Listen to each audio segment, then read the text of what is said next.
तेजस्वी यादव राष्ट्रीय जनता दल के सत्ता में आने का मतलब होता है माफियाओं का, गुंडों का, बदमाशों का राज हो जाना। बजट सत्र के दरमियान नेता प्रतिपक्ष सदन से गायब है। इससे बड़ा धोखा बिहार की जनता के साथ हो नहीं सकता है। तेजस्वी यादव जिन नौकरियों की बात करते हैं, उनमें से अगर एक नौकरी तेजस्वी यादव ने अपनी कलम से सृजित की हो तो बताएं। तेजस्वी यादव और राजद के सरकार में होने का मतलब होता था बिहार में सिर्फ और सिर्फ एक उद्योग होना, माफिया का उद्योग, अपराध का उद्योग। बिहार की सत्ता से बाहर होने के बाद से तेजस्वी यादव यानी बजट सत्र छोड़ करके जनता के बीच हैं, जनविश्वास यात्रा पर है। लगातार जो है हजारों नहीं लाखों की भीड़ हो रही और दावा ये भी कहा जा रहा है कि ये जो भीड़ है यानी सत्ता परिवर्तन की भीड़ है और 24 में मोदी के रथ को रोकने की जो भीड़ है जुट रही है। और तेजस्वी यादव ने यानी विधानसभा से भी जब फ्लोर टेस्ट हुआ उसमें फेल हो गए तो उन्होंने कहा कि जो विजन चाचा का था यानी चाचा ने जो इंडिया गठबंधन का तैयारी किया था मोदी के रथ को रोकने के लिए, लेकिन अब भतीजा जो है बिहार में बीजेपी को रोकेगा, मोदी के रथ को रोकेगा। हमारे साथ बात करने के लिए बीजेपी के प्रवक्ता कुंतल कृष्ण जी। लगातार जो भीड़ भी जुट रही है और आप लोग भी अब शामिल हो गए हैं, कहे तो भीड़ की वजह से नरेंद्र मोदी जी का भी कार्यक्रम हो रहा है, उसके ठीक पहले क्या लग रहा है? तेजस्वी यादव को बिहार में मौका मिला, जनता ने मौका नहीं दिया था पर किसी तरीके से मौका मिला और उसमें तेजस्वी यादव बुरी तरीके से फेल हो गए। इनका जब कार्यकाल रहा तो बिहार में भ्रष्टाचार अपनी चरम पे पहुंच गया, लूटपाट चरम पे पहुंच गया। तेजस्वी यादव राष्ट्रीय जनता दल के सत्ता में आने का मतलब होता है माफियाओं का, गुंडों का, बदमाशों का राज हो जाना, और वही हो गया था। बिहार में सरकार को धता बताते हुए जमीन माफिया, शराब माफिया, माइनिंग माफिया, ये माफिया सरकार चला रहे थे। वही हुआ। तेजस्वी यादव कहते थे खेल हो जाएगा, खेल हो गया उनके साथ।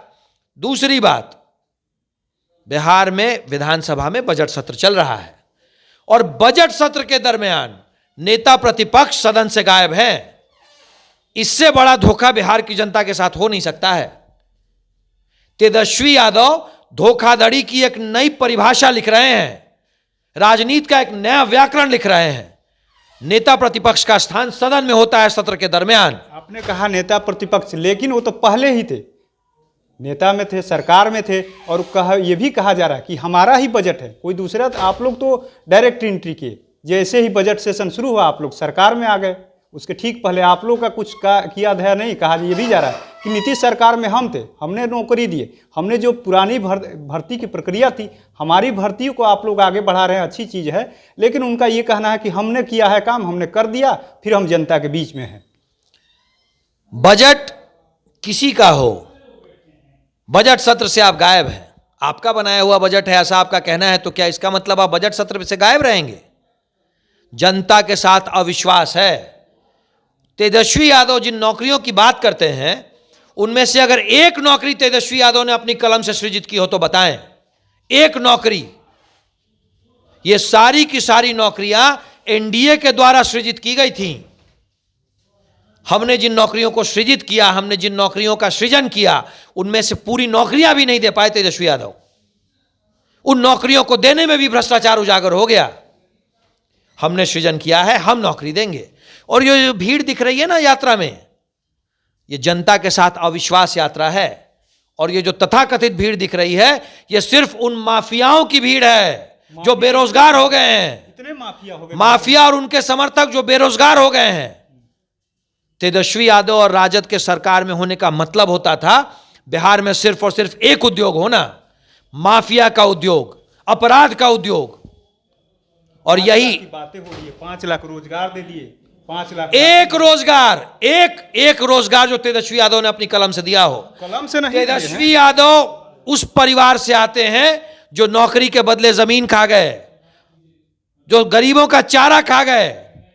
तेजस्वी यादव को मौका मिला तो वो भी भ्रष्टाचार कर गए।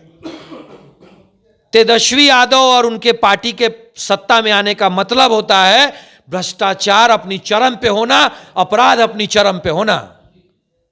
आखिर में आपने कहा ठीक है, माफिया की भीड़ है, माफिया के लोग बेरोजगार हो गए हैं, भीड़ है। आरजेडी की जब सरकार होती तो माफिया राज होता थी।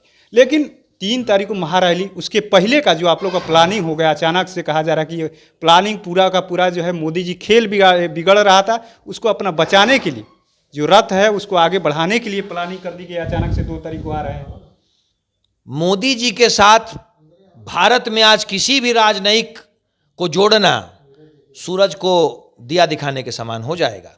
माननीय मोदी जी राष्ट्र नीति, राष्ट्र निर्माण की नीति में लगे हुए हैं। राजनीति तो ये छोटे बच्चे करें, खेल की बात कर रहे थे, झुंझुना मिल गया ना।